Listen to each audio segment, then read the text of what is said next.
How we doing? How we holding up here, chat? Here we go. Happy Friday. Oh, man. What a mess I got going on in here. Hold on. What's going on? What is going on? I got the stadium and Tanaka bleeding on top of each other. Hold on. We messed up. We messed it up. It's all right. I got this. Let's go back to Tanaka. Boom. Masa. My hero. Happy Friday. January 29th, 2021. We good? Audio good? You guys good in the chat?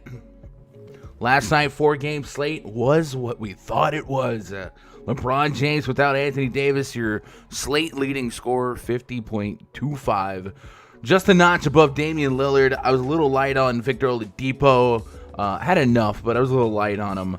Bam Adebayo. Frank Kaminsky, though. This guy, if you had Frank Kaminsky, you own a time machine. Like, there's no other way. You played Frank Kaminsky last night. My man almost triple-doubled in 24 minutes. Holy. Christian Wood, 41. It's like we said, we were probably overpaying for 40s there. Kuzma did come through. He ended up starting. I had a whole plan of action if he didn't start. I was going to be heavy on Markieff, but he started, so I ran the dice with him. Otherwise, it was a slate that we expected. My tier ones on FanDuel were the table setters for me. It did just fine. My tier ones on FanDuel were Reggie Jackson, Damian Lillard, Carmelo, and Cantor. And, those were the guys that got me there. So it was a good night on FanDuel. Hopefully you guys succeeded as well. Sorry for going live a little late today. I thought my girl hit the snooze button. But no, I just need an extra 10 minutes to tidy up the spreadsheet and get everything going. But we are live. Let me open up Twitter here and get everything caught up. We have a massive slate tonight, so we're going to try and stay focused for the most part. But can only keep my head on a swivel so much as I'm trying to open up Twitter here. Here we go. Twitter. Yes.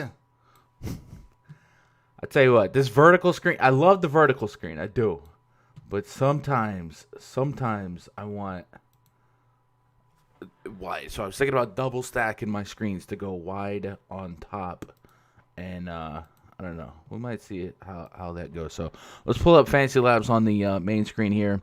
Show you their daily 3 p.m. tweet. Right before that, we did get news that Donovan Mitchell, with that concussion, is ruled out. So we're getting another day of likely Joe Ingles starting. Joe Ingles, by the way, I believe is going after John Stockton's three-point record tonight or something, or franchise record. But past that, Joel Embiid listed as questionable. D'Angelo Russell, questionable.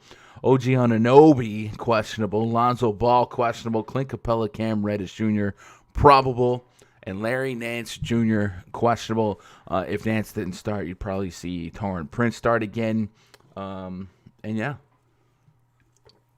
that's what we're dealing with there. Okay. I was going to say, let me get Raj in here, but Raj isn't ready yet. So we are live on YouTube. Shout out to live chat. Darren Paul Akizi says on DK, I spent 180, 1912. On FanDuel, I spent 333, 1-800. Make this make sense. So I don't know the context of that, Paul. I don't know if you're running multiple lineups on both sites. But if you are a multi-entry guy like me, what I found is that FanDuel's a little bit easier and softer to multi-enter. And then it's also, like last night, DraftKings pricing is so tight. And then you end up, like, I literally played Precious Achiuwa last night on DraftKings. I didn't have like hardly any of them on FanDuel, but on DraftKings every night, if I'm multi-entering, I'm finding myself playing some obscure value punt. And on FanDuel, I just don't have a need for that because the price is a little bit softer, and the positioning is a little bit different, right? On DraftKings, if 3 or 4 power forward center eligible guys drop 50, you're probably going to need a combination of 3 or 4 of them together.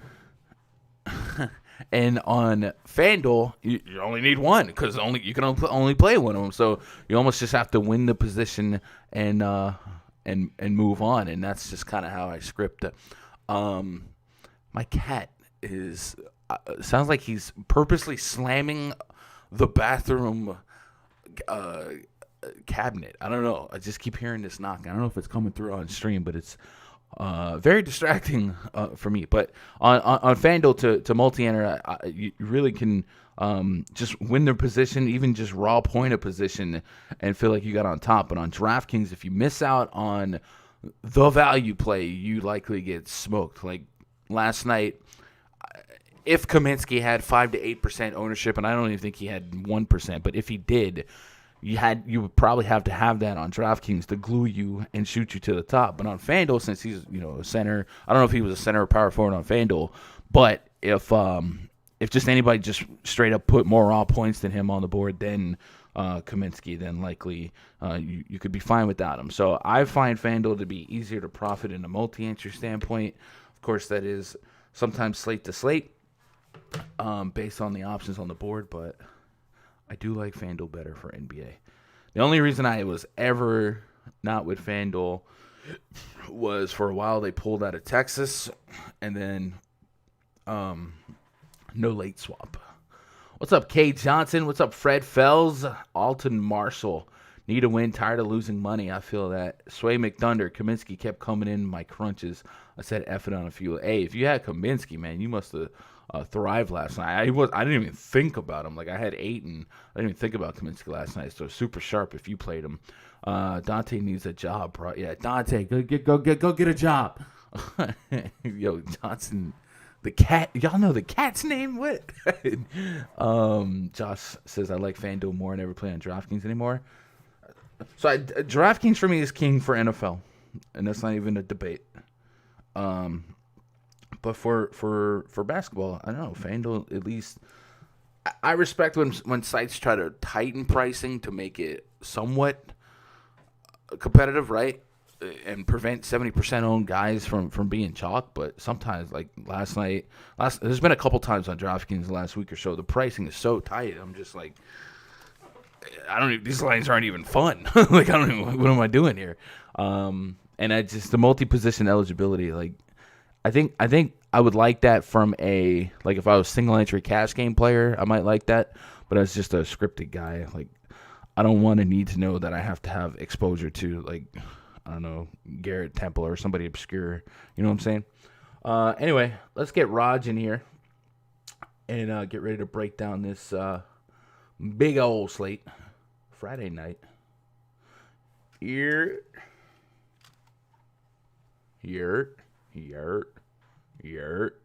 Waiting on the yo-yo. I can't hear you. There you go. You can't hear me. You can't hear me? Here. Can anybody hear me? 'Cause I can't hear a gun. It looks like his microphone's frozen. Okay, now. Can you hear me? Okay. So it was your fault? Yo. Nope. Still can't hear you. Oh my God. What are we doing here? What is this? Oh, maybe no. You should come back on and try. Yeah, I just accidentally closed Discord. I don't know what you're doing, bro. Yo, Raj tried to make a banger right there. Did y'all hear that? Did y'all? Escape. Hello. Rajini Fox. Can you hear me? Yo. Can't hear you. This is ridiculous. Raj, this is definitely on you. Hear you. This is 1,000,000% on you, so I need you to figure out how computers work. Yes. What are we doing? Oh my God, Raj. This is literally on you. I need you 1 2 1 2. Can't hear you. I'm about to break down this slate without you, bro. This is just what we're about to do. Yes. Go to. Oh my God! I tell you what, Raj. Here, just hang up. Let's start a call. Yo. And then let's do this. Accept the call. Yo. Hello. You. Can you hear me? What is going on? Rod, you're an idiot. Just want you to know that. 1 2 1 2. He still can't hear me. It's literally. Your mic. All right, we're killing Maybe time it's here. just my microphone. No, it's. Oh my The god. other one. All right. See what happens here. I still can't hear anything gonna saying.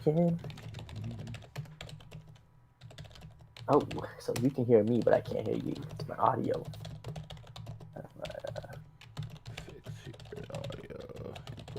Sorry, chat. Raj is a dopey. Let me mute him. Let me mute me. I don't know. Anyway, Okay. I can't wait, Raj. Like, I need you to either figure it out or move on. Like, this is ridiculous. Like, what are we doing here? Voice and video. Can you play Trey and Westbrook on the same card and expect to win big? Yeah, I think so. Today, a bigger slate, so you'd be able to kind of fill in the differences on some value. We did get news that Donovan Mitchell would be out. I also think the fact that Kevin Durant is out is going to make that Thunder game a little bit more lucrative for fantasy. Like I have early intentions on overweighting SGA at 8.5, 8.3. We've seen this Brooklyn Nets team take a giant step backward defensively, and without Kevin Durant, clearly Check their 1 2. number one defender. Hello, can you hear me? Nope, still can't hear you. I'm Chad. I'm about to kick him and just go. Like, I ain't got time for this. Without Kevin Durant, who is their best defender, OKC could just open up, and even Al Horford 5,500, 59. So I think there's going to be plenty of value on the slate. So if you thought Trey Young and Russell Westbrook can combine for 100 plus. Default. Literally choose your device.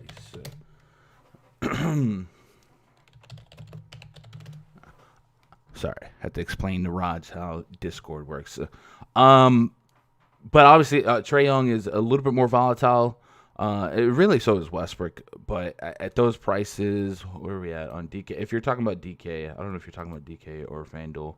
We're looking at $9K for Westbrook. I mean, that just doesn't happen. 9-1. So it's not even like you're putting 20,000+ salary in there. So I definitely think that's a viable approach, and I don't think it's going to exhaust too much salary on a slate like this where you still get 5 per. So there's going to be a couple 3-4K nuggets out there that get you the relief that you need. Let me pull chat back up. I'm sorry about that whole thing, chat. You can't hear him, Raj, so when you can hear him, it's fixed. Yeah, it's literally Raj doesn't I don't know. Do you hear me now? Yo, can you hear me? Oh my god. Raj, I'm about to leave you, buddy. I got a show to do. I literally did. Yo, can you hear? I'm seeing my name light up, bro. It's you. I don't have any other communication software, so I got a show to do.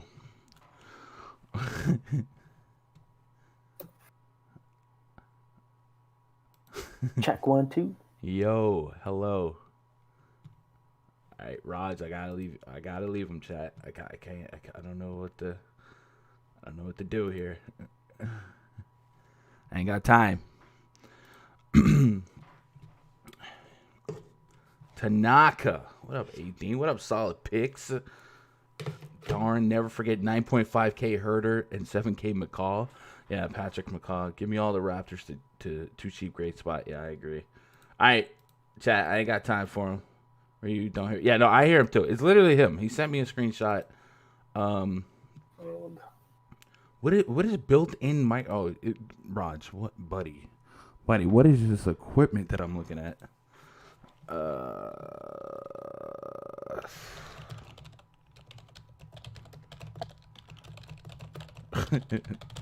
Chat, he's gonna have to figure this out. I'm gonna get into the action here. I ain't got time. The show must go on. Atlanta Hawks at the Washington Wizards' first game on the docket. Project starting five for the Hawks: Trey Young, Kevin Huerter, DeAndre Hunter, John Collins, Clint Capela taking on Russell Westbrook, Bradley Beal, Isak Bonga, Rui Hachimura, and Robin Lopez. 234.5 is our total. 3.5 point spread in favor of the visiting Atlanta Hawks. So this on the scheme of the board, right? Slate. This should be one of the highest scoring games on the slate. So we want to grab some pieces here for sure, even on a big slate. Trey Young, 9.1 on DraftKings, extremely low priced for a guy that likely gives us a shot at 50. He's put us a couple of 50 burgers in the last couple of games, 56, 51, 56. He's in a groove. So I definitely think the price is something we can attack and take Okay, I hear you now. Jesus H. All right. I'm in the middle of a breakdown, bro. I need you to jump in when you get in. Clint Capela is questionable. Let me pull up the injury news and reports on him. I have Capela probable now. Cam Reddish Jr. has a Q tag on him. Right quad contusion upgraded from questionable to probable. Trey Young's probable. Rajon Rondo questionable. He is dealing with a sprained ankle. On the Wizards side, Bradley Beal has been taking a YMCA pickup squad to some games. Today, he's got some help. Russell Westbrook back in the mix. Davis Bertans looks like he's going to be available. Rui Hachimura is back. So maybe help is on the way. Just 3.5 point spread. The Wizards can put up some points here. Now we got to answer the question. Do we want 10.5, 10.2K Bradley Beal on a big slate? There should be some value pieces to get us there. But that 9K price tag on Russell Westbrook, really, really cheap. So I do like the thought of the Westbrook versus Trey Young correlation here. Westbrook has been having his minutes monitored, and he capped at 28 minutes against Houston. So I would be trepidatious with that, but if that pushes positively 30-32 as his minutes progress, certainly would be a price point that I just can't not have some exposure to. Looking at where these teams thrive and where they fail, the Washington Wizards are a team that I think will be softer rebounding wise. So Clint Capela at 9.6, 8.9, he can go back to having one of those big games. They don't give up as many blocks as I thought they would, but the rebounding should be enough to maybe project 15, 20 rebounds to a guy like Clint Capela. So if we get those minutes for him, I'm a buyer. I don't see myself having auxiliary shares of Hachimura, Rolo, anybody like that. I think Davis Bertans on FanDuel 4,600 could chip in a chair as they need scoring. Davis Bertans can fill a role as one of the best three-point shooters in the league. And then DeAndre Hunter, I can't leave him out. Hunter's just been super solid to get us a shot at 30-plus fantasy points, 39, 36, 46 his last three games. The pace is going to continue to be high here. And as we get guys like Rondo out and Reddish queued and guys just on minute restrictions as it is, I think minutes will be there for DeAndre Hunter. I have right now just 7 guys that I project for double-digit minutes. I didn't really put in a bunch of the 5-8 minute guys. So I have Hunter at 35 to 36 minutes right now, and I think that's an incredible price against this Washington Wizards wing defense. So give me a lot of this game, but in spots where it makes sense in terms of players and minutes. So I'm keeping an eye on Westbrook. I would love to see some literature on his minutes going up, once they take him off that restriction or that monitored plan. Beal, obviously, 40 to 50 plus real points on top of that in a good spot. And then Trey Young at 9-1 on DK. Like this is such an egregious price difference, $1,500 price difference. In our player projections, we have a tool that shows me the difference in price points. It's actually the same because it's a $60,000 price difference. But I just think $1,500 is such a wide difference between FanDuel and DraftKings, where I can see myself having low amounts of Trey Young on FanDuel, and he might just be knocking on the door of a tier 2 and above for me on DK. Raj, hello. How are you? Yep. We in the building. Another day chilling, the usual. Your thoughts on the Washington Wizards and the Atlanta Hawks? So this game, first look, I'm like, okay, two kind of fast-paced teams, don't play a lot of defense, but just the way these two, when it comes down to injuries, are getting a little healthy, especially on the Atlanta side. It looks like everyone's going to play. I think I might just end up fading this game. I don't really have a huge amount of interest in Westbrook and Beal just because the other studs on the slate, kind of like these AK guys, what they give me similar upside today with a couple other guys out.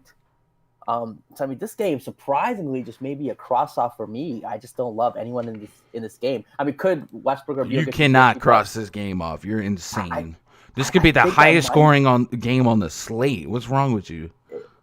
It could, but I mean, Atlanta with Gallinari's back. I mean, I'm not. Gallinari's been back. What? Yeah, he's been back. I end up saying, but like he's been playing only 12 minutes. Deandre Hunter could be borderline tier 1. You're out of your mind. I mean, I play a lot of Deandre Hunter. 6'6" Deandre Hunter. It is Washington. He's giving you 44, 36, 41. Yeah. Okay, I mean, Deandre Hunter, I get his price tag, but I don't think I'm going to have any Trey Young, Westbrook, or Beal. Sure. Yeah, well, I mean, that's kind of no studs. You don't think you could have 9-1 Trey Young against the Washington Wizards in what could be the highest scoring game? I'm only playing FanDuel today. I've been on a FanDuel bitch lately. He's 10-6 there. With the other studs available, I'm not running to play. Yo, pick a site, bro. Don't be coming to my site. I mean, yeah, that's alternate. You know, DraftKings wasn't going so well. So I was like, all right, let me just try FanDuel for a little bit. Did okay yesterday, so we'll continue to ride the wave. So yeah, I mean, at 10-6, I feel like I might just find the extra to play a Giannis, a Luka, whatever the case may be, or the Brooklyn guys with Durant out. So I guess the studs I'm not playing. Hunter, I get that price. He's been crazy consistent. It is Washington. Yeah, no, Hunter's fine. Capela, you're paying a price tag. This is, I mean, great matchup. This is the 2020 spot. He could definitely get there. But I mean, he's 9-6 at center. We got some value centers. And it was 0 Capela. I'm not shocked in 20 lines. All right. Well, Raj is off to a hot start. I'm just saying, like, you think about it, you're like, oh, it's gonna be a great game. But you look at the prices, the players, the rosters. You're like, other than Hunter, it may not be as pretty as people think.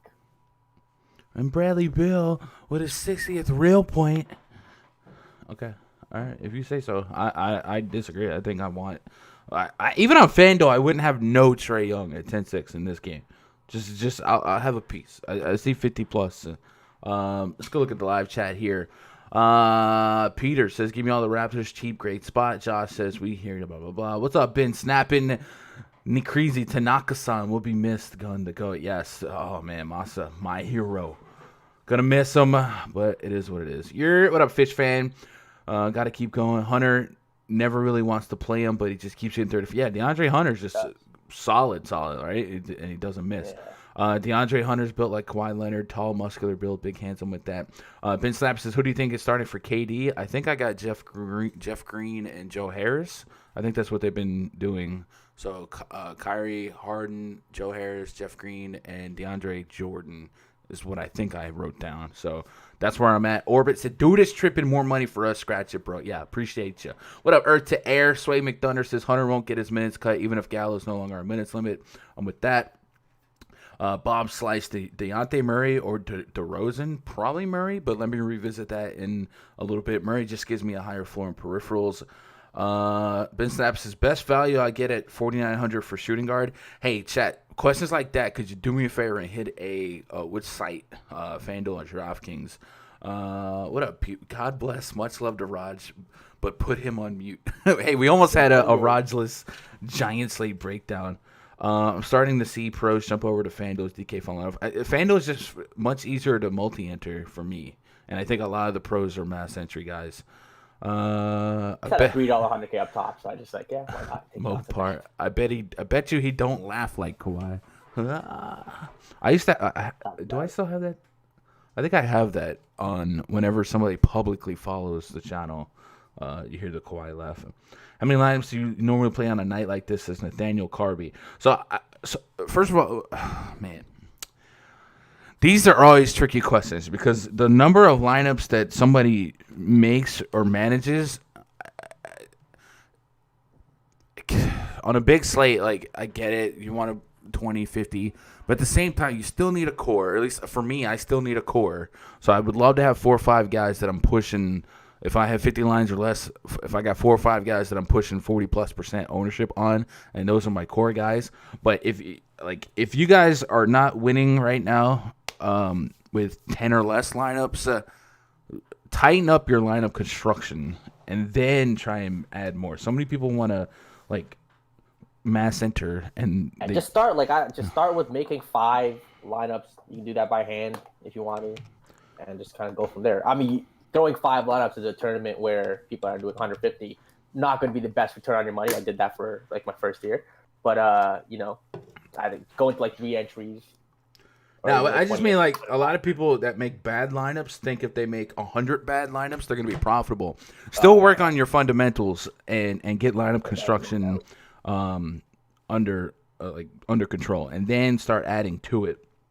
That's not to say like don't run 20. Maybe start modestly in the quarters or whatever, but if you're confident in your ability to make a lineup and then your ability to identify players that are in good spots and also identify players that you don't want to play. A lot of people that just start mass entering, they start thinking they have to have exposure to everybody, right? Like, yeah, I'll take 10% of Jeff Green, 10% of Joe Harris. Like, no, you still got to keep it tight. You still got to keep it somewhat of a core, as if like you were making one lineup and just like being able to stretch out from what your featured players would be. But I could talk for hours on that. So I don't know. On a night like tonight, though, I probably have 50 lineups myself. But I think the number of lineups to manage is really contingent and up to what you can handle, right? If you got a Friday night planned, you probably shouldn't run 100, 150 to manage. Move on. Pacers at the Charlotte Hornets. Project starting 5 for the Pacers. Malcolm Brogdon, Jeremy Spoken, Jeremy Lamb, Justin Holiday, Domantas Sabonis, Miles, Timmy Turner taking on. Oh my God, bro. Chat.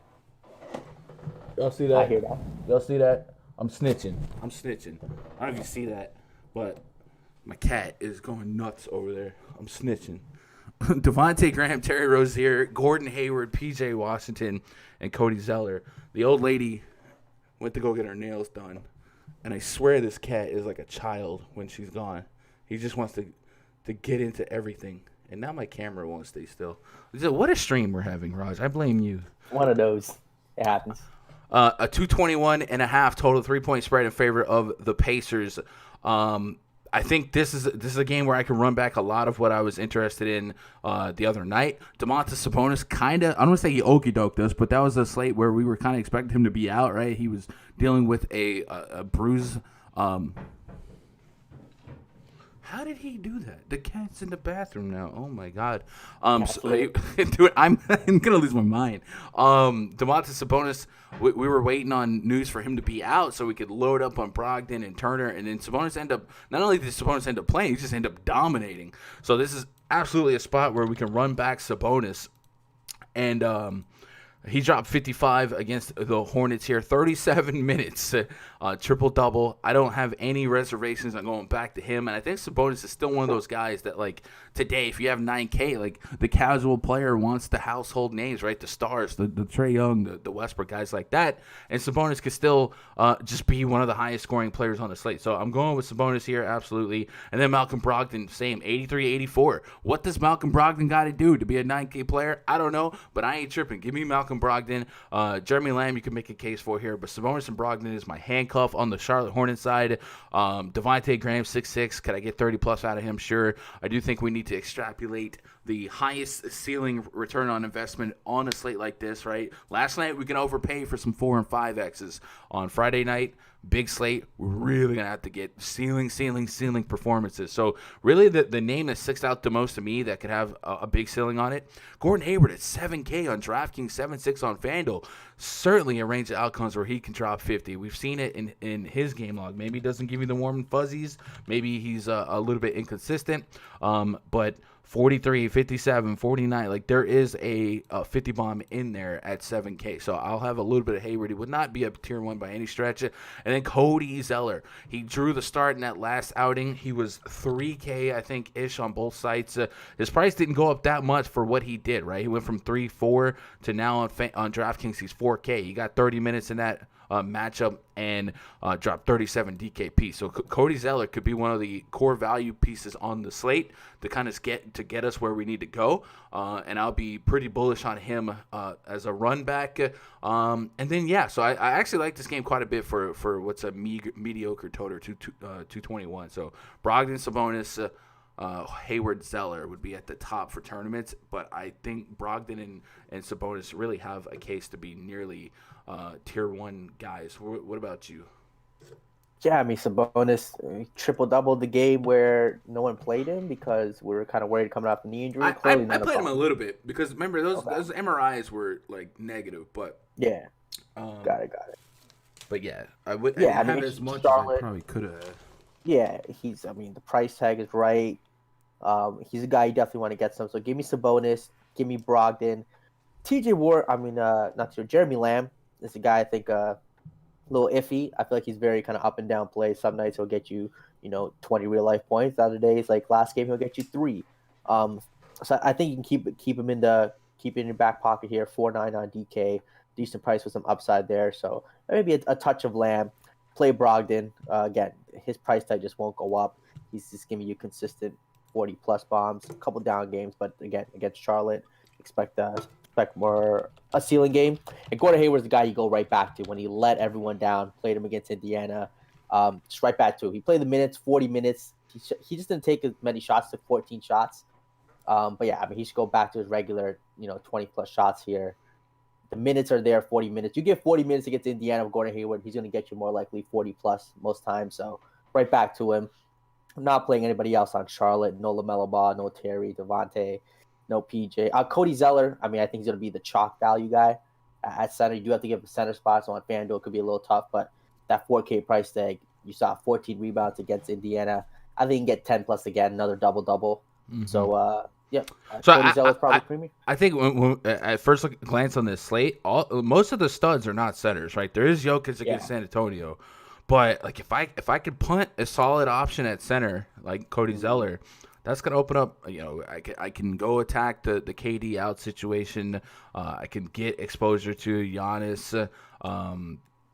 Luke is in a spot. Like there's no really like must-have names at the top of the center spot, and even guys like Sabonis, they're power forward on FanDuel. So center isn't the normal center pool. So if I just give you a value, guys, and it gives me 25, 35 fantasy points, I'll take it. I even have a hankering for Al Horford. So I could see myself going cheap at center tonight, and I'm usually a guy that pays up for center. I hear you with it. Other than that, there's no other. Just Brogdon, Sabonis, a little bit of Jeremy Lamb, and Gordon Hayward. Let's go back to the live chat. The Gov says, I'm starting to see pros jump over to FanDuel. Is DK falling off? No, I don't think DK's falling off. Like I said, I think DK is key. I think it's harder. I think DK is harder. 100%. Yeah. That's why I play FanDuel. I used to get razzed. I like the interface is a lot better. Just, look at the players, their game logs and all that. It's just it's a better interface to use. But FanDuel, in terms of, just like I said, like the the position eligibility, like there's less choices you have to make. So, yeah, it's more simplified, which like you could argue that you like complexity and it's more skill, but what's easier for me to make money? Like I don't need to put it together a Tetris puzzle here. There are some nights when like you want to play DraftKings because you like 4 centers and some power forwards, right? But yeah. Mopar for life. Do you play double ups, Gun? I do not, but I don't think you're crazy for playing double ups. But if you play double ups, I don't want to put you off. But double up cash lines, they're often the same, if not higher than tournament cash lines, and I mean that. If you just as a test tonight, if you are a double up player, enter like a low dollar tournament, like the $3 or $4 or FanDuel, and just look at what the cash line is on either site. So if you're telling me, or on either contest, and if you're telling me that the cash line is the same, and this one has more upside, then I want the one with more upside. So double ups are just extremely hard for the most part, and a lot of it is really just trains of the same lineup, and it's just, I don't know, it's not fun for me. And unless you're just trying to like 80-20 or back your tournament lineups in cash. Like there's been some times where I thought about like if I make 20 lineups and I put, if I spray $10 behind each lineup, could I also just put each one of those lineups in a double up and then just let those lineups fend for themselves? Like, I think I can get a little bit complex with that, but as of now, I'm not a double up player. I used to be a big cash game player, and then DFS got hard, man. It got hard. So I thought at the time what was my greatest edge, and I thought multi-entering was it, and I've just been doing that ever since. So, yeah. Been snapping. I'm just waiting to see if Lonzo's playing so I can start NAW. Yes. Brandon Tanner. What's up, Brandon? I just wish payout was better. I get stuck in top 500, 100. Yes. Payout structures have definitely become so top heavy lately that it sucks. It used to be really nice and balanced, and the lower rake, the combination of everything was just much nicer back in the day. Bob says, what's up with LaMelo Ball? MIA more recently. I think the coach kind of took a step back on giving him too much too soon. He had a game where he turned the ball over, was it like 5 to 7 times, and got benched. And the coach was like, all right, you can't turn the ball over that much and still get minutes. But I also think, that's fine. It's rookie growing pains. He'll be all right. Save yourself the stress. You'll never figure a cat out. No, this guy is a weirdo, man. I swear. We'd be chilling watching movies, and he'll just be chilling with us. But the minute she goes and does something, he wants to just be the redheaded stepchild. 500 ain't much. That's the other thing, Andrew, I see you guys talking about. I really need to dedicate some actual videos to this. But if you guys could play DFS and not get blinded by the 100K to first, there's definitely a strategy and contest selection that you guys can make a much more plus EV plan of attack if you're just trying to profit and gain money without wanting to win 100K every night, right? Hornets give up most corner threes in the NBA by a lot. I think it's Justin Holiday and McDermott, rather a / like Lamb. So Justin Holiday was actually off to a really hot start last game. How did he finish? It's all the Holiday boys. 38 minutes, 34 fantasy points, 5 for 10 for 3. So, I think Justin Holiday can make some sense. You're paying for him at 4,700. If Kyle Slomo Anderson was a guard, his name would be Malcolm Brogdon. They move similar. What's up? Gobert crushes the Tiger Knight without Donovan Mitchell. I do like Gobert, and I like how they've been using him with Mitchell off. Mike Conley's just been feeding him. Horford's the free square for tonight, yeah. Lou, dang gun, Lou should have played. Yeah, Lou finally got there. So 2 guys last night that flop lagged for me, meaning I had a lot more the previous slate for the Clippers was Lou Will and Nick Batum, right? And they both absolutely tanked the first night, and Reggie went to the moon. And then the second game in that scenario, Reggie was all right for FanDuel 5K, but Nick Batum went bananas, and yeah, it was tough, right? $25 single entries are where it's at. I do like that. Prefer multipliers and head-to-heads and double-ups. Double-ups have gotten tough. Double-ups have gotten really tough, and there's not really a long-term reward. Because even the best player, like if you think you are just a really good lineup construction cash game player, like I would say the most elite cash rate, and I'm talking elite would be what, 60 to 65%, and I think that's like insane. I think 55 to 60% is probably the average profitable player. To me, that's just not like meat on the bone there. Like, okay, so I have 15% of the time I'm profiting. I don't know. So I just turned into a tournament player. Kendrick Nunn effed up the church's money for me. Oh, no. Tall to God. What's up, Tall? I haven't seen you in a while. Let's move on to the next game. Milwaukee Bucks at the New Orleans Pelicans. Where are we at? 254? All right, we got to lightning round it. Projects 35 for the Bucks. Drew Holiday, Dante DiVincenzo, Chris Middleton, Giannis Antetokounmpo, Brook Lopez. Taking on Lonzo Ball, maybe. He's questionable. Eric Bledsoe, Brandon Ingram, Zion Williamson, Stone Cold, Steven Adams. We got a 230 total, 7-point spread. I'm coming home. Drew Holiday back. And Nollins, 7K on DK, 7-7 on FanDuel. Not a fun, not a comfortable price here. But if you are a narrative-seeking guy, you put him back in New Orleans. Plenty of years with that organization. Lots of high spirits and high regard for him. Maybe he puts on a show here. Maybe they play a little video package to honor him, and he just turns it on. Giannis Antetokounmpo is 11-3, 10-8. If we can get to 60-plus fantasy points on a Friday night, I think we put him in the mix. And then Chris Middleton, 8-8-3. This guy is an all-star caliber player this year, 52-41. Missed 40 by a 3-point against the tough matchup against the Lakers, 40-40. So Middleton is more often than not going to give you a strong shot at 40-plus fantasy points and maybe a spot like this where the Pelicans give up a lot of points via the 3-ball, 47.2. Maybe a couple extra threes goes Middleton's way because Giannis likely isn't taking them, right? So I think Middleton's in play here. If Lonzo Ball is out, Nicole Alexander-Walker certainly rises as a potential value play. It is a Bledsoe revenge game, too. I'm a little less excited about that one. Ingram and Zion are priced to where if this game stayed close, I got to believe one of the two, if not both, had a shot at thriving. Ingram at 8K and Zion at 7.6, 8.2. But I could also see a scenario where they both drop 40s. And, if I didn't get too creative and get out there, I can live. Warm and fuzzies on this game, Raj, anything? And Raj is not in the thing. All right. Check 1, 2. Check 1, 2. No, we're here. No, we're here.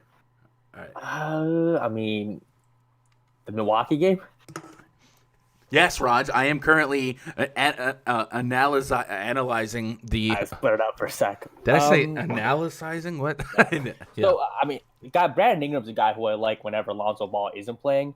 So, before last game, he was in a bit of a skid here where he was getting like mid-30s, and that was because his assist numbers were down. That's because Lonzo was back, and Lonzo and Bledsoe were kind of doing their thing in their point guard position.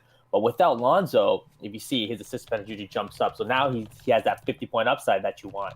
So at his price, 8K on DK, 7.9 on FanDuel, I love that. Brandon Ingram, I think tier 2 probably for me, depending on how the slate breaks down with some injuries. Possible tier 1, just going to have to wait and see. But love Brandon Ingram. Love Zion at his price too. I think you pair them together, and on FanDuel, if you get a combined, 90, or in DraftKings, you can get a combined, again, same thing, 90 to 100. I think I'll take that all day, every day. On the Milwaukee side, am I getting to any Giannis today? New Orleans is not a team I want to really target. Their pace is really slow. If he plays his full allotment of minutes, he can get you that 60 bomb. 20 lineups. Maybe like the 10%, but I might end up with no Giannis in 20 lines. I mean, I think that's fair. Like, it's gonna be one of those slates where the 8K, 9K is strong enough to where if you just get 50s across the boards from those guys, if Giannis drops 60 or less, you can live without it. I think there's gonna be more than one way to skin a cat tonight. So if you just want that salary savings, I get it. I wouldn't push back on anyone that has Giannis, and I wouldn't push anyone to Giannis if they need it. It is a 7-point spread here. The Pelicans offensive rating 108.8, but their defense is so rough. So let's go look at some of the metrics here and show you a little bit of the fire and ice. Milwaukee's top 8 in pace, and the New Orleans Pelicans are bottom 8 in pace. So it's going to be pace up for the Pelicans, a couple extra possessions. Now, most of these guys are not going to be unfamiliar with playing at this pace because last year they were one of the fastest teams in basketball. So Ingram can turn it on, even Zion to an extent.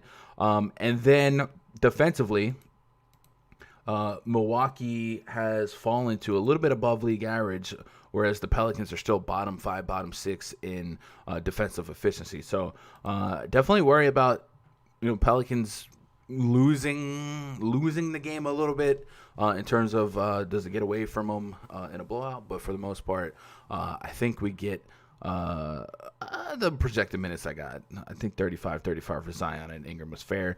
I can't see myself getting to any Adams. Chat, what are you doing on this one before we move on? Dang, Raj, you're doing the show. Puff passes Mopar. Yeah, Raj, this is one of those technical difficulty shows, man. It is just fun. Drummond under 10K is a must now, says Paul. Okay, NAW only cracked 30+ one time this whole season. I think for NAW, for me to be super confident, I would like an Ingram or Zion to be out. I think a lot of people aren't really connecting that. I still think NAW is playable at that price point, and if we give him a shot at 30 minutes, but I certainly would taper some expectations. Milwaukee D is terrible. It is definitely closer to league average than I want to say Drew Holiday is still an elite defender. But... I think it gets better. I think this in the last year or two was one of the best defenses in basketball in terms of efficiency. Yeah, you replace Eric Bledsoe with Drew Holiday. I think it'll get better, but I don't know. This is a weird season, right? It's a doubt, weird no doubt. season. Let's move on to the next game. Knicks hosting the Cleveland Cavaliers. Project 25 for the Cavs. Darius Garland, Colin Sexton, Isaac Okoro, Larry Nance Jr., Andre the Giant Drummond taking on Elfrid Payton, Reggie Bullock, R.J. Barrett, Julius Randle, and Mitchell Robinson in this spot. A couple days ago, Drummond was somebody I advertised as a tier 1 play. He's 8,600. Not in this spot, but in this in Drummond's last game a couple days ago, I advertised him as a tier 1. He's 8,600 today. He's only gone up $200 in price. The minutes aren't insane, right? We get it. Jared Allen's in the mix. They got a lot of centers, but he took 24 shot attempts, 2 blocks, 16 rebounds, and essentially got us a must-have 60 fantasy points. There goes that cat again. He's just absolutely turning it on. And I think, maybe he's showcasing for a rental, right? He's on the last year of his contract, trying to maybe get traded to a contender. He's going against a juicy matchup, New York Knicks front court. Let's go look at, the DVP chart. The New York Knicks are allowing a top 8 amount of fantasy points per game. And then what I really like to see is blocks allowed per game. The Knicks are allowing the second most blocks per game and steals per game. They're up there, steals per game allowed. They are allowing actually the third fewest. So good for them there. But the blocks per game allowed is high, and we love blocks for FanDuel and DraftKings. It doesn't hurt either. And remember, the only team that was allowing more blocks per game was the Pistons, and this could be a curtain call there. 5 steals, a little bit much, but steals are still part of his game. There's several games here with 1 or 2 steals, but he was absolutely destroying. I think it was Mason Plumlee. Plumlee had like 7 turnovers. It was ridiculous. So I love Drummond quite a bit at 8,600 at DraftKings. I don't see a whole lot of fail at that price because 40-plus fantasy points gets me to the dance. On FanDuel, I would need to lean on those stocks quite a bit. But yeah, last time out against the Knicks, he dropped, I think, over 70 fantasy points. So not a lot of reason to push back. I would feel just a little bit more confident if something like a Larry Nance was out. But this is such a fun spot. Last 5 centers against the Knicks, by the way. Rudy Gobert, 32 minutes played, 54 and a quarter fantasy points. The cat is about to break all the dishes in the cabinet.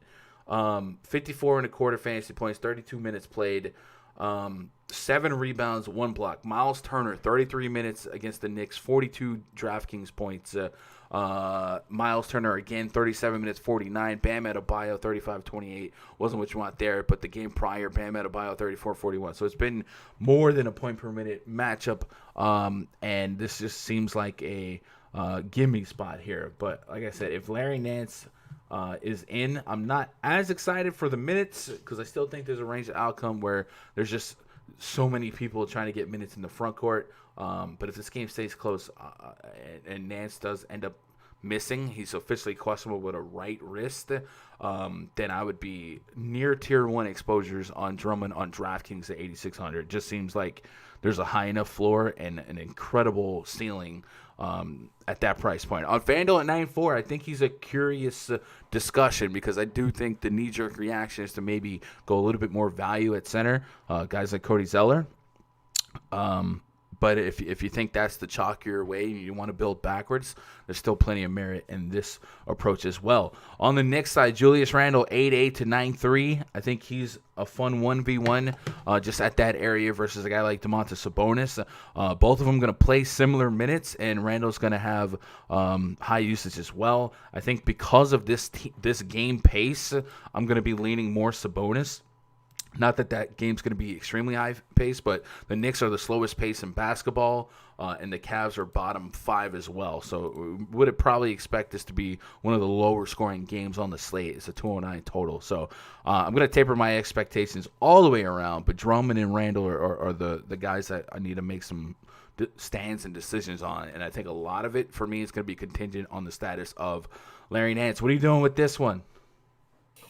Drummond is there. He's been smashing at his price. Am I really going to pay up for that price at center today? Probably not. I just think, again, it's a pay down for center type of option today. But I think he's safe at at 8-6. The minutes, he just keeps destroying at the minutes. Doesn't make sense. Like 28 minutes, 48, 59. I feel like he has to come down a little bit. That doesn't seem sustainable. I would agree with that theory, but as long as you keep giving him the best matchups in basketball, I'm gonna keep attacking. Yeah, sure. Yeah, he is on a run with good matchups. No, that's the truth. But if Larry Nance plays, I would be a lot more comfortable just fading him. Not playing any of the guards. I mean, Sexton and Garland, the price has come down on Sexton, so I think there is some upside there. Not a comfortable click, but he's an option. New York side, Julius Randle versus Sabonis. You're going Sabonis every single time, right? No. What? No. I like Sabonis as much as the next guy, but that's not a snap call. Yes. What? I feel like Randle hasn't been a couple down. He's not a 60 ball wise. You need a 50 at 9-3. Right, you are just all up in the game logs, bro. Like what? I mean, I'm just looking. Yeah, I mean, I'm just. So he's shooting under 40% last couple games, right? You expect that to go right back up eventually. The minutes are still there, 35 minutes if it stays competitive. Utah, a tough matchup in the altitude on the road. They're coming from a road stretch, and there's a couple games there that were whatever, but the shot volume's still there. The peripherals are still there. There's no reason to think that Randall's not what he was. He just has had some tougher matchups. In 2 games against the Cavs this season, he's averaging 54 fantasy points. So if you give me a shot at 50+ at 9.3K, I'm a buyer. Get off of the game log, bro. Put substance to it. Thinking though, like, I mean, we're gonna bring up the Brooklyn game now. Like, if you play him, you're probably giving up either a Harden or a Kyrie, or you know what I mean. Mm-hmm. No, don't try to justify it by going elsewhere. We're in a vacuum right now, looking at this game. I'm just saying, think about the big picture. Looks good, but am I really going to be clicking his name a ton? He'd be in the pool. 8893. If you drop 50+, anyone that can drop 50+ at under 10K should be in the pool. You're good. Okay, he'll be in the pool, but just Randall. No RJ Barrett for me.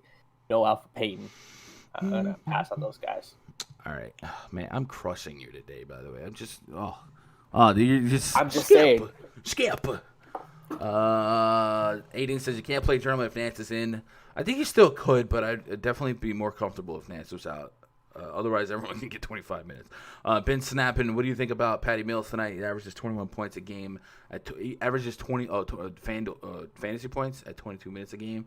Yeah, it was a back pocket punt, not something I'm running to or from. Is it Isaiah Quickly night again at 10x? Man, I've been missing out. If these backup Knicks guys get there for me, Emmanuel Quickly, Austin Rivers, if he has a perfect first half shoot like Obi Toppin, then I just lose, man. I've been washing my hands with that. If it has high enough ownership that it's going to impact me, then it is what it is. But those are the type of that like earlier I was talking about scenario where people that are baby stepping into mass entry, like I can't. I just don't add guys like that. I don't add guys like that. Been snapping PJ Washington today. What are your thought is? So no PJ for me. As long as as long as the Hornets have 2 centers, there's no way I'm playing PJ Washington at 6K. He did have 8 rebounds against the Pacers, which is a little bit more than I'd expect on a normal day. The allure of PJ Washington earlier this season for me was Cody Zeller was down, Biyombo was starting, and PJ was playing backup center, so we saw his rebound rate go up, and there was some double-double potential. But I would assume that as long as Biyombo and Cody Zeller are there to play minutes at the center spot, there's a couple less minutes for PJ, and I would probably lower his rebound percentage. So I just don't see myself thinking PJ has a ceiling at 6K that I want exposure to. Let's move on to the next game. Sacramento Kings at the Toronto Raptors. Projects 35 for the Kings.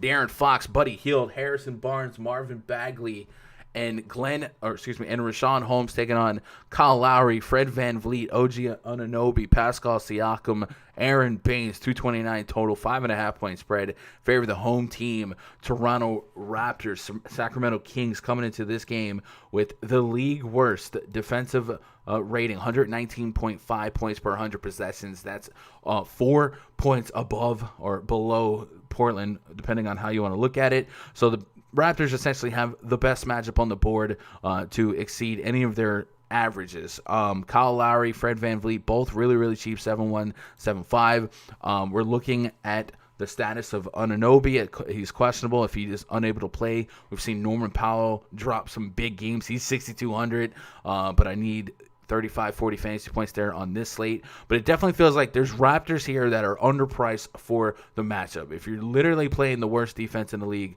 I'm a buyer. And another thing about the Sacramento Kings right now that I want to attack is the fact that they're allowing the most real points in the paint to in all of basketball. Could Siakam take advantage of this? He does chuck threes, but as a double-digit shot attempt, guys, most of those shot attempts are going to be in the paint. And I think Siakam could have finally a blow-up game, 40 to 50 fantasy points. Could you, if we don't get Anunoby in the game, could you make a case for Boucher to take advantage of that as well, the in the paint scoring? I think it's possible. I don't think there's a player on the Raptors other than maybe Aaron Baines that I'd be like, nah, I can't play him. I think all these guys, even if Anunoby played, I think you could virtually stack the Raptors in this spot. Do we run it back? De'Aaron Fox, a little bit uncomfortable for me, but I think there's a range of outcomes where 40 to 50 fantasy points gets there on him. Buddy Hield had a monster game last time out. He's very inconsistent, so tier 3 exposure at worst or at best for me. Blocks per game is interesting. Toronto Raptors are a team that do give up more blocks per game than you might expect. They are giving up the 5th, 6th most blocks per game. Rashaan Holmes has had some high block stealing games here. I don't think anyone's playing Rashaan Holmes right now, but I think you should maybe take note on what he's been doing. 32, 37, 35 minutes last couple outings. Last game got a little bit lopsided, but you look at that Knicks game, 6 blocks. You look at that Pacers game, 6 blocks. There's games where Rashaan Holmes can take advantage of matchups that really just allow a lot of blocks. And 40-plus fantasy points back-to-back games here. Rashaan Holmes could be that sneaky 100K to first guy that just gets lost in the sauce in no man's land. I'm a buyer at 6-6 for sure. 7-4 is a stronger conversation, but that's a site that would reward it a little bit more. And then you talk about blocks. Hassan Whiteside's 3K on DraftKings. Like, if he got 15 minutes in this matchup and just had one of those block side nights, I could see him shaking the foundation of a couple of value spots. So I don't want to give up a center spot, but at 3K, it sure is interesting to see Whiteside in a block-savvy matchup. What do you do with the Kings and Raptors? This game is more stackable because of the price than I think a lot of people realize. Kyle Lowry's price is a little disrespectful, it seems like. I had a couple down games, mediocre game last game, but 7-1, elite matchup against Sacramento, still doing this thing, could get you 20-plus points, 8-plus assists. Give me Kyle Lowry at that price. Should be a smash spot for him. OG Anunoby, I kind of expect him to play. The injury wasn't too serious. He already sat out a couple games, so I expect him to be back. So that kind of takes me off of Siakam a little bit, but Siakam's price is 7-3 again, upside there. Lowry, Siakam together. On DK with their prices 7-1, 7-3, 14-4, they can get you 80 to 100 fantasy points, which at 14K you'll take all day, every day. Give me Lowry, give me some Siakam. VanVleet too. Yeah, if I'm going to play a ton of Lowry, I feel like I have to play a ton of VanVleet. VanVleet's definitely been a little more consistent. The price tag is not hugely different, so I'll probably have more VanVleet than Lowry, but give me both those guys to smash at this price. Sacramento side, I think Fox on FanDuel. You get a bit of it seems like a discounted price there. 40-plus past 3 games. Again, Raptors not a stud team defensively this year. Give me some De'Aaron Fox. And there it is. And, I'm not chasing Buddy Hield. He had a big game coming off a 50 bomb last game. Not chasing that. Guy like Harrison Barnes, I usually would love, but Deandre Hunter is just he's like Harrison Barnes on steroids, and he's a similar price tag. So I'll probably get more Hunter. But I think Harrison Barnes can keep in the pool here against the Raptors. Yeah, Chad, he said De'Aaron. I think maybe there's some people out there looking forward to taking some shots that you just ruined. If we look at that DVP chart, really the power forward spot is the only spot that hasn't been getting off against the Sacramento Kings. But 50-plus fantasy points allowed per game to the point guard, over 40 to the shooting guard, small forward spot. Center spots up there as well. So just a really soft matchup for everyone across the board. It says OG Anunoby was held out that last game. So, yeah, he might be closer to in than out. And if he's in, I don't think I can play Norman Powell, but we'll see. What's up, Wave Chappelle? What's your core plays on FanDuel? I haven't set that up just yet. Yeah, I haven't set that up just yet. I don't want to lie to you. Paul says Bagley and Holmes feasted last game. I'm more privy to Holmes at 6'6" than maybe I should be. WW Fresh, what's up, bro? I appreciate that, Fresh. Much love. Kings giving up the most transition points per game in the league. I'll take Lowry, Van Vliet, and Powell if OG is out. Nice call. Ben Stapp says appreciate the intel. How many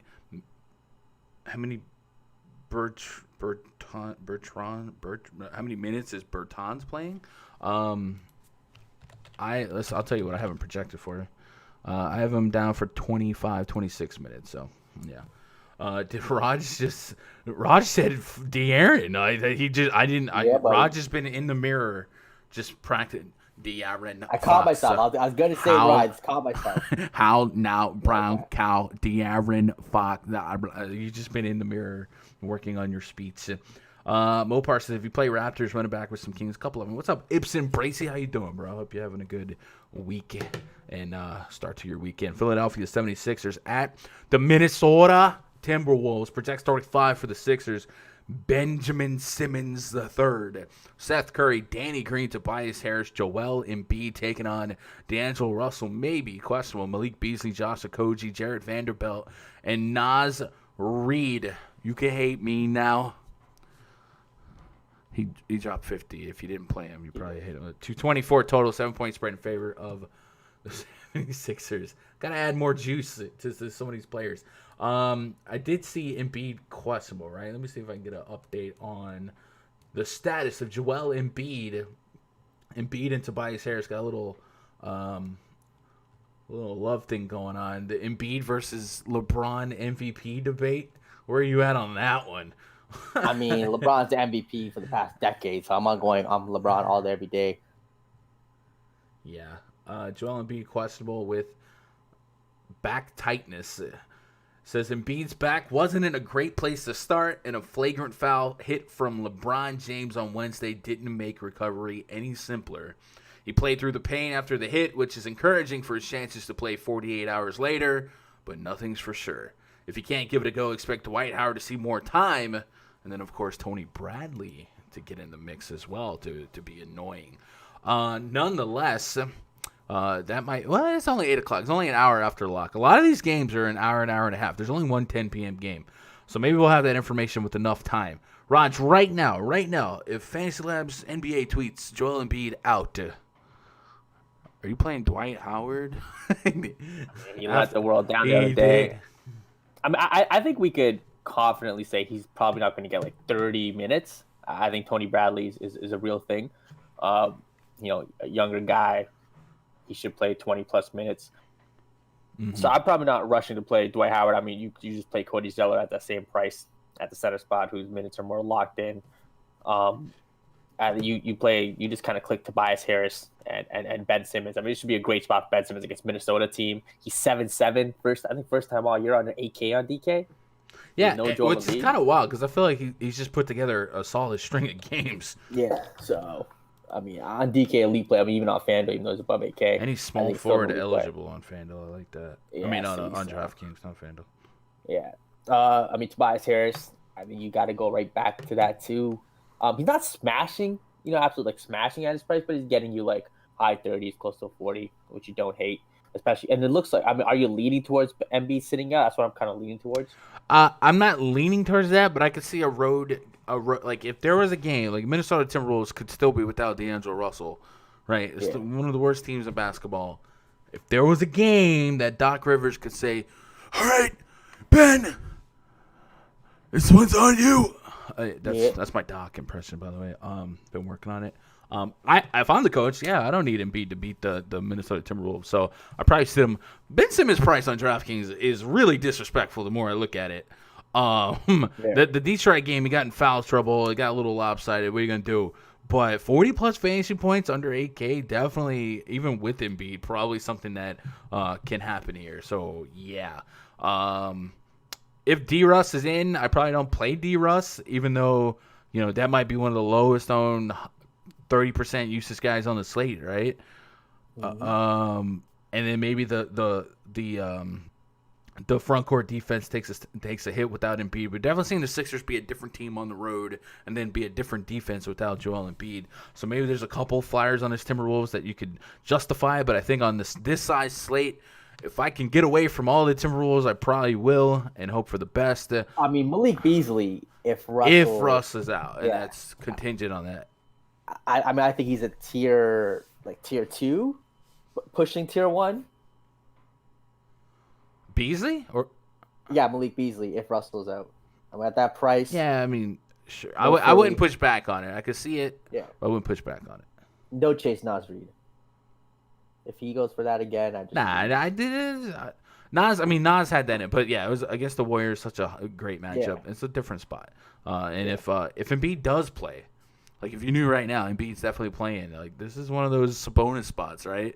Sabonis shows up in triple doubles. Like Embiid, it's a thing. Like they're trying to make Embiid a campaign for MVP. So maybe that's going to push him some of these games. Maybe not this game, but some of these games. I mean, he should smash, right? Like no one on Minnesota is going to stop him. Yeah. So in my conservative projection run from earlier today, I have him as the 5th highest scoring player, and he's the cheapest of all of them at 50 plus fantasy points. So you got to ask him.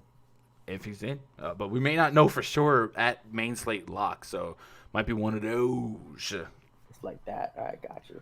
Nathaniel Carvey says Vanderbilt a play if Embiid is out. I think from a points per minute standpoint, like he's a chip in a chair. At 57-51, I got him at 25 minutes basically. If he got 30, he got 30. If he get over 35 to 40, I'd feel like I missed out, but yeah. I think you could make a case for him. I'm not pushing the issue there. Ben Snappin says Hunter or Michael Porter Jr. small forward. DeAndre Hunter? It's DeAndre Hunter. Okay, John says he has to be our friends now since we saw his video yesterday. Can't get back. Yo, chat. Do you know I got a copyright notice? Blame CD Baby. Blame CD Baby. Guy. So I lost out all the hundreds of cents that video made. Clippers at the Orlando Magic. Next game on the docket projects 25 for the Clippers. Reggie Jackson, Paul George, Kawhi Leonard, Nick Batum, Serge Ibaka taking on Cole Anthony, Evan Fournier, James Ennis III, Aaron Gordon, and Nikola Vucevic. A 218 total 6-point spread in favor of the visiting Clippers. Clippers technically night 2 of a back-to-back. But last night, they didn't have Paul George or Kawhi Leonard. Now they're back in the mix, so a lot fresher than your typical health protocol pass ever. Was it? I mean, I don't know. I feel like they missed a couple games. Yeah, I thought they were going to miss, Jimmy Butler's time or a couple weeks. So I don't know what I think every case is a little bit different, right? Yeah, no doubt. Yeah, like, were they ever positive, or was it just contact tracing, and then we just had a bunch of negatives, and it is what it is. With that said, I can't play Reggie Jackson at 67. I probably don't play Reggie Jackson, but he still has a case, I think. Like at 58, as a pure point guard, he probably plays the most guard minutes. I got him at 34 minutes. So there might be a case, but obviously Paul George and Kawhi Leonard step it in to assume their 28, 30% usage rates. They're in the picture. Kawhi Leonard's 10-5 on FanDuel, 10K on DraftKings. I definitely think he falls through the cracks and has little to no ownership. Paul George has been the guy that's been balling, and he's under 9K on FanDuel, close to 10K on DraftKings. My soft projections didn't love him, and they spit back under 40 fantasy points. Are we full fading Clippers, and are we full fading Magic, right? Big slate, couple games got to hit that old X. Is this one of them? I mean, I don't think I can full fade the Magic when you have Aaron Gordon at 6'3" on FanDuel. I mean, coming off a down game, but that price tag is just so 6'3". It's free. I mean, I don't know. 6'3". Why can't I quit you? Yeah, and you have Evan Fournier, who's at can't find his price though. He's in my lineup. He's at 6. Evan Fournier. Okay, there. Evan Fournier 6'3" again, and he's been doing better than Aaron Gordon. Consistent. 26 real life points, 21, 19, 25. He's been getting it done here. So, I mean, I really like Fournier and Aaron Gordon. Do I think this game stays close? I think they have to play well for this game to stay close. The Clippers aren't kind of the defensive juggernaut we thought they'd be necessarily. So I'm not scared to play those guys. At their prices, I think fading them is very dangerous. Aaron Gordon does owe me. The last slate it was on, he was my only tier 1 that fell through the floor. But at 6'3", yeah, all right. That's such a cheap price. Such a cheap price. I take a little bit. Fournier, I'm not as excited for it as you. I think like he gets 30, he gets so 30. Consistent. Consistent at what though? I mean, he's giving you more than 30s. All right, let's put some context here. Sacramento, the worst defense in basketball, right? Yeah. Charlotte Hornets, a couple games of Charlotte, 36. If he gives you 35, 36 at 6K, cool. He did exactly what you literally need his floor to be. I think, but he has upside. Like he dropped 46 at Indiana before that. Like without Fultz, he's definitely shown some upside ever since he's come back. I mean, I don't think there's a lot of upside at this price in this matchup. Like if he's a stock and stuff for tier 3, so what? I think we put context to the matchups that he's had. Like I think he's had a couple stretches of good.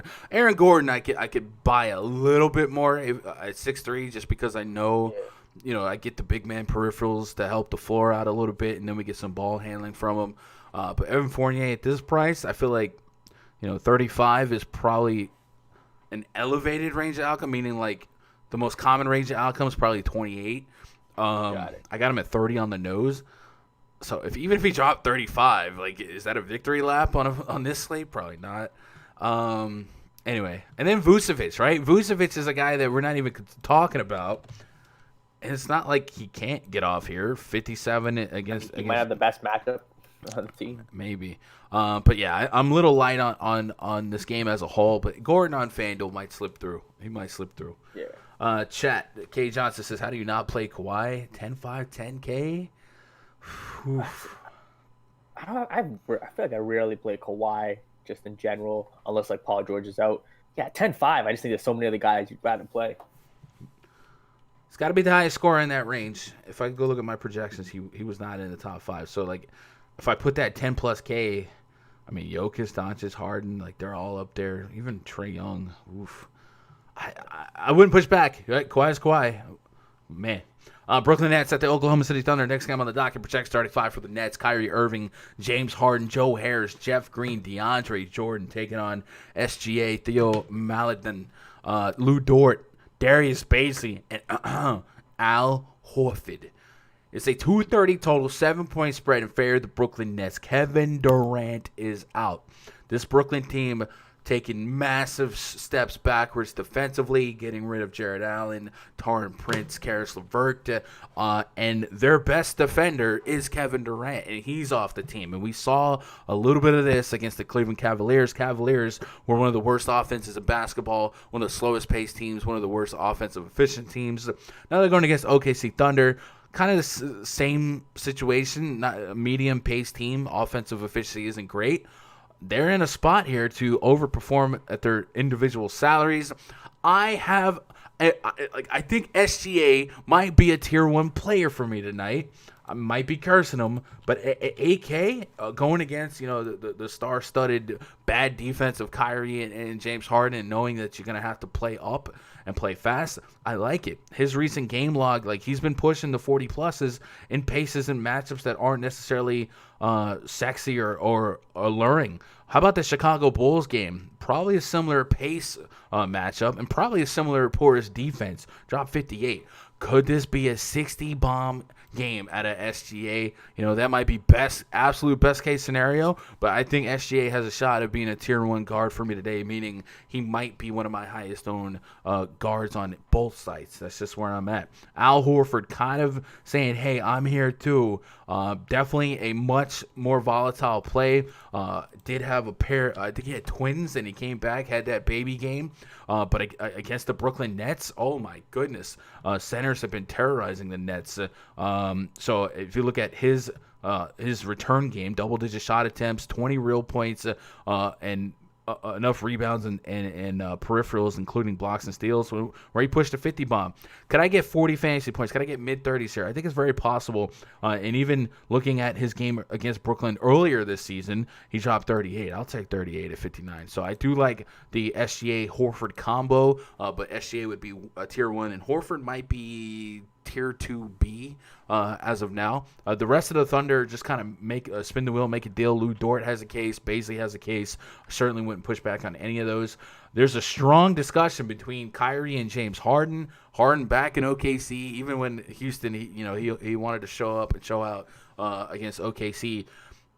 Are Kyrie and Harden, like if Kevin Durant was 10-3 and Kyrie was 9K, you could make a case to just play them both. Could we play them both here today? And if we did, could we have a high level of confidence? They're both under 10K on FanDuel. Harden finally had his Harden game with both KD and Kyrie. Played 46 minutes against the Hawks, went to overtime, 20 shot attempts, 15 assists.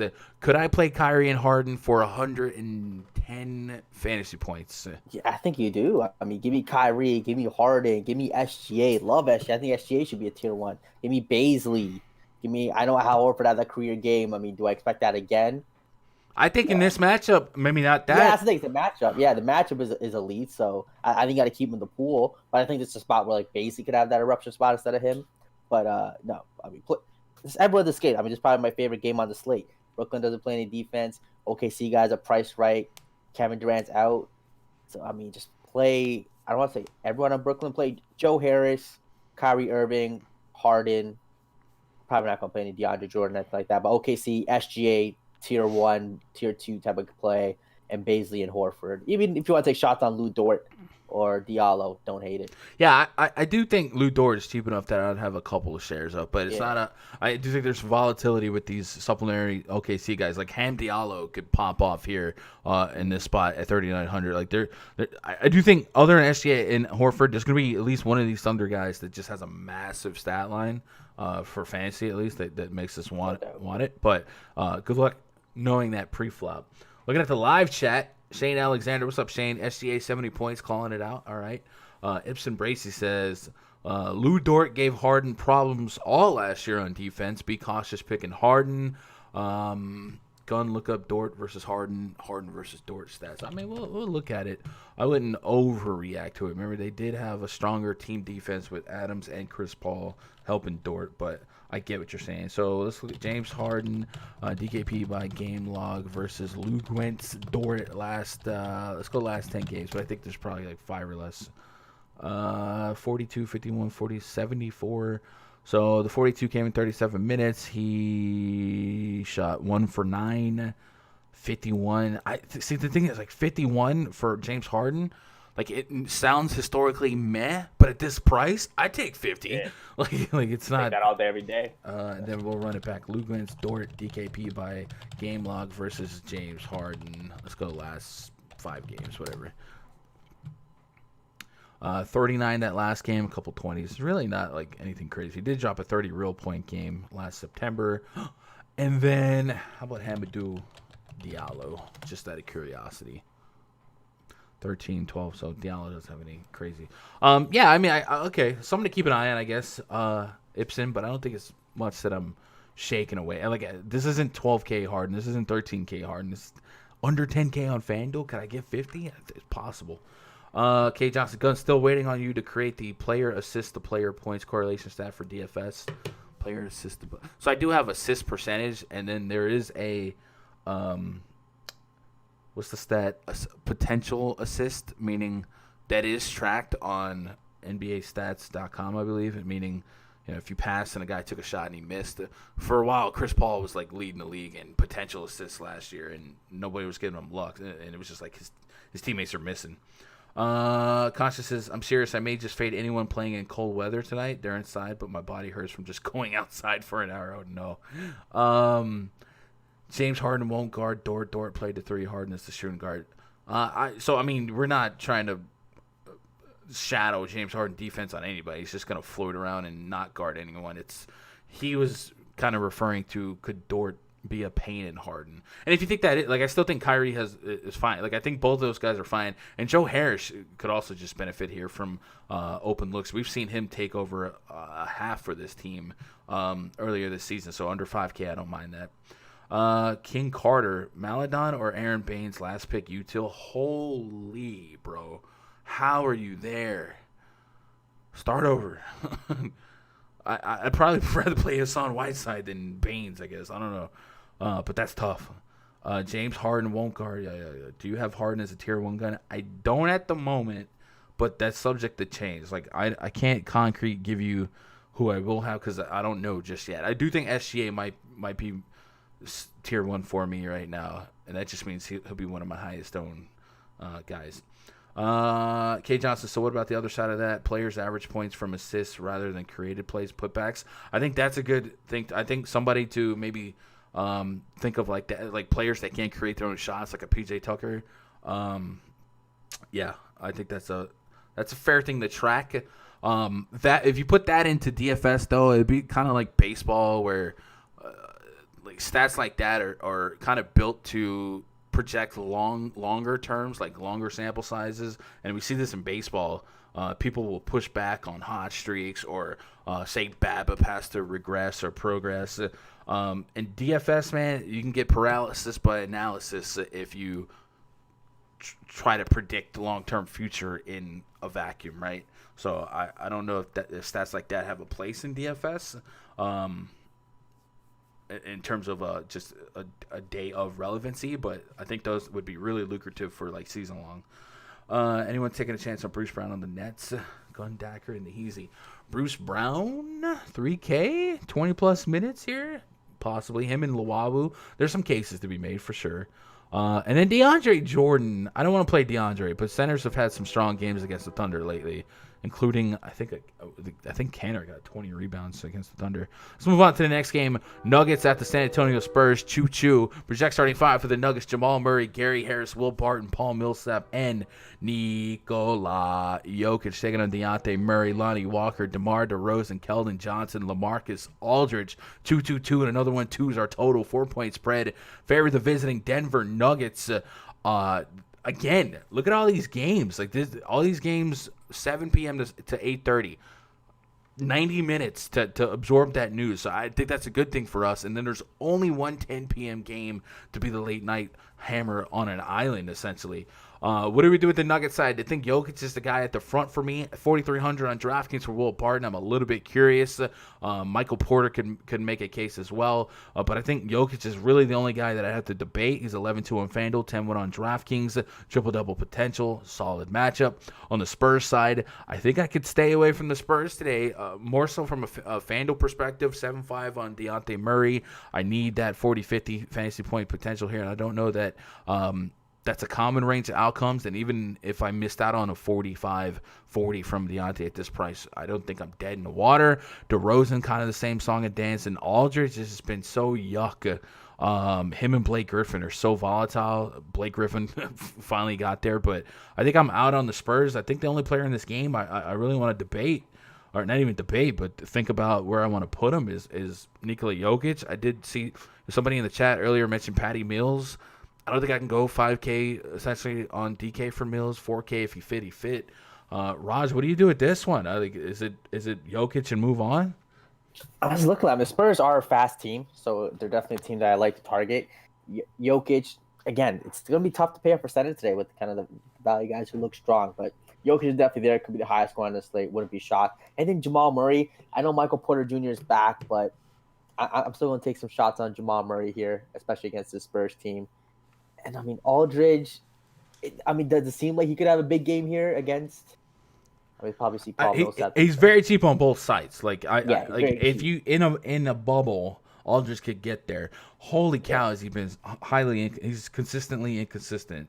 So I'm not pushing the issue. If I put him at a tier 3 exposure and capped him at 10%, it is what it is. But, man, oh, man, is it not a warm and fuzzy spot. Not even a spot, a warm and fuzzy, guy, just because he's... Yeah, it's just like if he goes for 20 and 10 today, I would be like, damn, why didn't I play him? Probably won't have any of him, but again, if you want to keep 150 lineups, I get to him in 20, I don't. Bro, if Aldridge had 10 rebounds against the Nuggets, I'd eat the cat. Okay, I didn't say that. Anyway. But yeah, it just looks like in 20 lineups, it's probably just Jokic and move on. That's what I'm thinking. Chat, what are you doing on this one? King Carter says, is Kem Birch viable? Probably not for me on this slate. What up, James DeVergilio? Man, that is a fun Italian name, right? Who had Frank Kaminsky last night? What a play that was. Solid pick says M. Porter's the play of this Denver game. Michael Porter, 6'8", 6'6". You think he can be a 35-40? I think I could see it. I'm not pushing it, but I could see it. All Spurs are too cheap on DraftKings, says Carter. Too cheap, eh? Deontay Murray has a case of 6'1". I will give you that.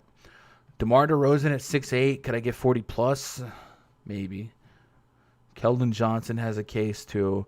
Like, you feel like one of these Spurs will be worth having, but do they break the slate on us on this size slate to where I need to diversify my exposures enough to get a little piece of it? I'm hoping not.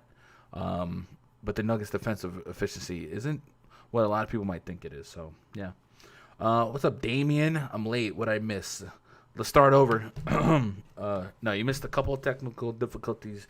You missed the cat being a menace. I think he's sleeping or got into whatever's under the sink. I don't know.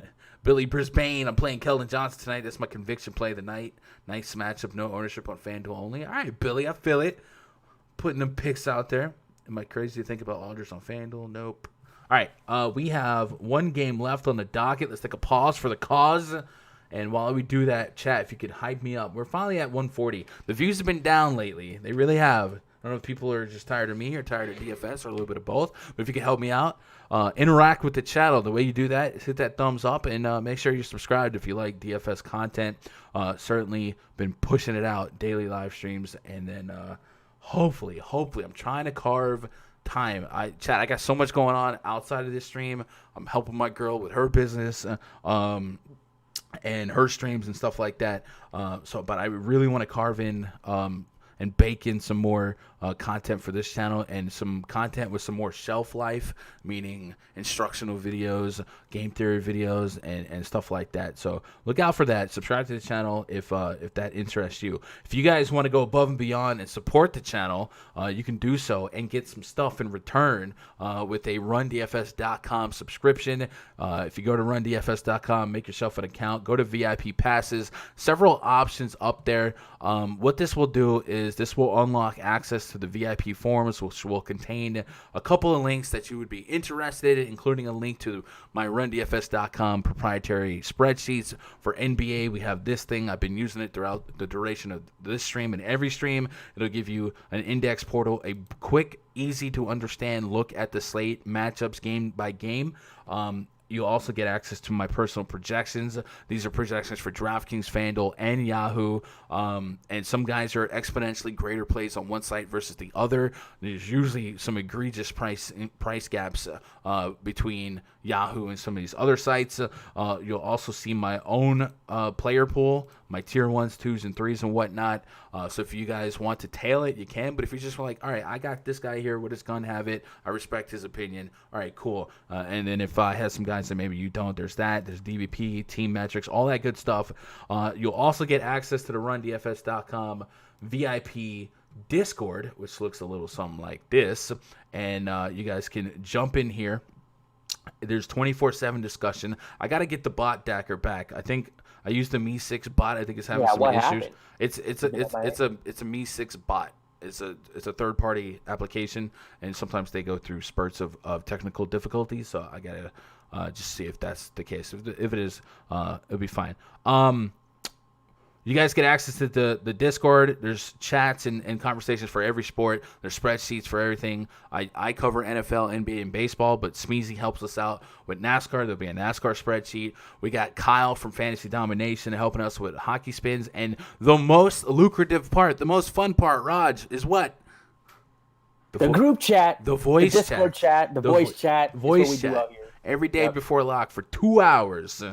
Boom, we click the voice chat. We joking around, say some crazy things. Yeah, and nobody get too fun time. About that. It's a fun time. We talk plays, we talk trash, we talk everything. Talk politics plays, talk sometimes. About food. Hey man, you want advice on what to eat? We got you. You want advice on who to date? I got you. You want advice on anything you need?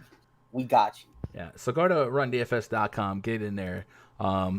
And grab a mic. Don't be a stranger. Like, you can listen in and type in chat, but grab a mic, man. We're making new friends. And I think my biggest selling point on the VIP is I would probably say 90% of people that subscribe once are the recidivism is high. Like people keep coming back and they turn into lifers. And I've already seen this year a couple guys jumped on board. I get it. The price, the subscription fee seems a little bit higher, but people are sticking around, and I think it's worth it. If I had like $10 VIP, the voice chat would just be 100 people of like nonsense. But anyway, let's get back to the slate here. Help me out. Hit that thumbs up.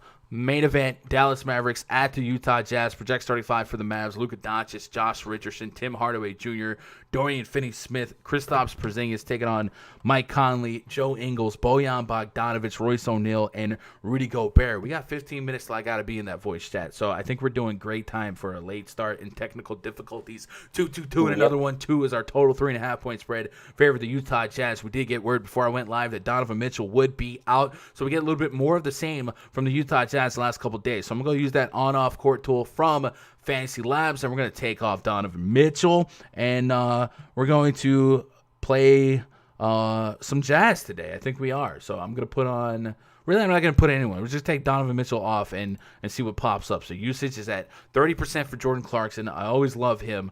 24% on Mike Conley, averaging just under a fantasy point per minute. But Rudy Gobert is at 18.7%, but boy, if you've been watching, it sure feels like it's a lot effing higher, right?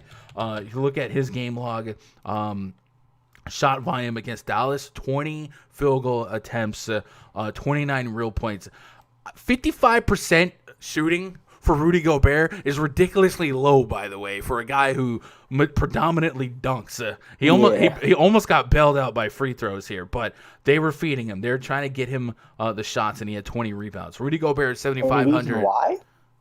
I don't know. Maybe just poor shooting, but the 20 rebounds for Gobert here. The blocks and steals will always be there. Gobert at 7,500 could legitimately be the slate's highest scorer. And I don't mean that like I think that's a sentence that if you told me tonight Gobert had 70, he's not getting 29 real life points again. Is he though? I mean, if he has 20 shot attempts, more than likely he's gonna make 80% of them because he dunks. Why would he get 20 shot attempts again? That's literally because no Donovan Mitchell. Hello, what? Yeah, but Jordan Clarkson's still out there. Joe Ingles. Jordan Clarkson is off the bench, bro. You're dumb. You're dumb. Jordan Clarkson off the bench here. They feed the big man. Ingles and Conley feed the big man. And the Utah Jazz has every team scared of the three ball right now. So they're playing for the threes, and Gobert's just getting free looks in the paint. So I think you're sleeping on the shot volume for Gobert here. So and then of course we know the rebounds will always be there. I love the minutes. I love the usage. I love the potential upside here as a late night hammer. So don't forget Rudy Gobert exists tonight. Joe Ingles. I think it's Ingles that's like a shot or two away from breaking John Stockton's 3-point record. So if you want to play that narrative. And then Jordan Clarkson, 5,800 on FanDuel. Yes, I'll take some of that. His usage rate when on the court without Gobert was absolutely nuts in that one game. Sure, one game sample size. And we just don't have a whole lot to go off without Mitchell anyway. But the guy who did have high usage, 30%, 238 minutes of sample size, Jordan Clarkson might be a tier 1 for me tonight on FanDuel at 58. He just might. On the Maverick side, it's Luka Doncic and everybody else. You can make that case for Porzingis. I'm really less than excited to get to almost all the Mavericks. You might just have to have a share or two of Luka just to have some hammer time action. But for the most part, I like the Jazz side. What are you doing here? Yeah, I mean, last late you triple stacked the Jazz and you were winning all the money. I think Clarkson and Ingles prices. And even Gobert, they're still upside there. I mean, Gobert on FanDuel at 8.7. I think it seems like you're paying a bit of a premier price for him there. But on DraftKings at a 7.5 price tag, looks good. But I mean, are you going right back to Clarkson? Like, is Clarkson tier 1? Yeah, yes, on FanDuel for sure. DK almost yes, maybe. And Ingles, you think he had a ceiling game or? Ceiling game? I don't know if he had a ceiling game. He had 20 real life points, yeah. I just think it's a spread out offense here. He shot extremely well, 7 for 11 from 3. That's probably on the high side, but not something that's unlike Ingles here. So I think at 4.7, if I can get 25-30 stocking stuff for late night hammer, sure. And he does some ball handling here, so the assist should be there. Yeah. So can I get 10 to 15 real points? 8 assists, and then a couple peripherals to boot. I think it's possible. I don't think it's a ceiling. Hey, triple stack. I mean, maybe 40 is a ceiling game, but I don't think he's priced to be having to need that ceiling. I like that. Back to Ingles, back to Clarkson. I think you can play some Mike Conley too. I know he didn't break the Slate last game. He didn't have a terrible game. 17.6 assists, 29 minutes. If he gets 33 minutes, a few extra minutes, I think he can push you for a double-double. So don't hate Mike Conley here. Dallas side, I mean, Luka 11-5 on FanDuel. I don't see myself clicking on Luka today. Porzingis 7-5. I can get to. He's had a couple of down games. He's playing the minutes though, 32, 31 minutes. He's going to be an 8K, 9K player really soon. So I would just play Porzingis when he's this cheap. Yeah, I would agree with that. But that is our slate. That is our big Friday night slate. Will I have a show tomorrow scheduled for Saturday? There's nothing this weekend, right? There's no football. There's a little bit of hockey. So tomorrow's the slate I've been waiting for. What? 2, 4, 6, an 8-game slate. It's all within 2 hours. I like tomorrow. Rockets, Pelicans, Blazers, Bulls, Dame Dollar against Zach LaVine. Yes, sir. Like Kings at the Heat, Bucks, Hornets, Lakers, Celtics, Grizzlies, Spurs. The Grizzlies back, huh? Suns at the Mavericks and Pistons at the Warriors. All right, tomorrow should be fun, but it's an 8-gamer, man. I've been waiting for these 6 to 8 game slates, so I'll probably be back on the airwaves. Ooh, 8 games. Probably at 3 p.m. Eastern, 2 p.m. Central, probably, maybe, might even push it to 3:30, 2:30, we'll see. But stay tuned to Twitter and the channel. If you're subscribed to the channel, you'll get a notification no matter what. Chat, last thing, questions, comments, concerns before we get out of here. King says, yo, Gun, I'm loving your fantasy content. You definitely have myself. I appreciate you subscribing to the channel, Carter. Definitely appreciate that. We have been soaring for forever. I was under 5K, and then when NBA came back, we jumped. K. Johnson says, just like yesterday, no Clarkson, no money. Ben Slap says, so DeAndre Jordan looking good to put in. I wouldn't be that excited to play DeAndre Jordan. Yeah. If you played him, you played him. But I think the rebounds might stun some people. The Thunder have been allowing some rebounds. But, I mean, I don't know. I want to say a lot of that was Isaiah Roby, but Al Horford is not known to be a lockdown rebounder himself. What's interesting 2v2? What's that? It's Westbrook and Bradley Beal versus Harden and Kyrie. Because we got first pair going against Atlanta. Yeah. So my deal breaker there would be Westbrook's minutes. Unless we get littered or actual quote that says Westbrook's off the chain, I would probably think Kyrie and Harden played 35 apiece, and then Westbrook isn't an efficient shooter.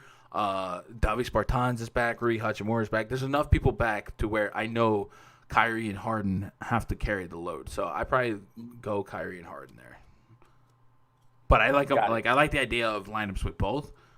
Yeah. Just generally, but if I had to 2v2 in a short field, yeah, it'd be those. Anthony says, here to leave the obligatory like. Have a good one. I appreciate that, Anthony. You guys hit that thumbs up on your way out, man. I appreciate it. If Luka leaves Dallas, which one team will suit him best? I don't think he's leaving Dallas. I don't think Mark Cuban's letting Luka go. I think that was it. He's going to be a Dirk career lifer. Which one team would suit him best? The Lakers. Okay, buddy. Bledsoe, Fox, VanVleet, Clarkson, Ingles, Siakam, Gordon, Johnson, Gobert, FanDuel. I think every one of those plays are pretty solid. Bledsoe and Fox is a little bit different at point guard. VanVleet's in a great matchup. Clarkson I like. Ingles, Siakam. Yeah, all those other guys make a lot of sense. And then, yeah, if you really like Bledsoe and Fox, I think you'll get decent ownership on those two, right? Westbrook going to get them peripheral. So, yeah, Westbrook definitely a triple-double threat. And I don't dislike – I will have Westbrook tonight. But remember, he has had his minutes monitored the last couple games, so look out for that. I got to get into RunDFS.com VIP voice chat. You guys have plenty of time to go subscribe, get into that. We'd love to have you. Otherwise, I'll see you guys tomorrow, chat. If you guys got anything else for me, Twitter.com/Gundacker. DMs are open. Send questions, whatever. I'm there. But, yeah, I'll see you guys tomorrow. I love you guys. Good luck. God bless. Go win some money.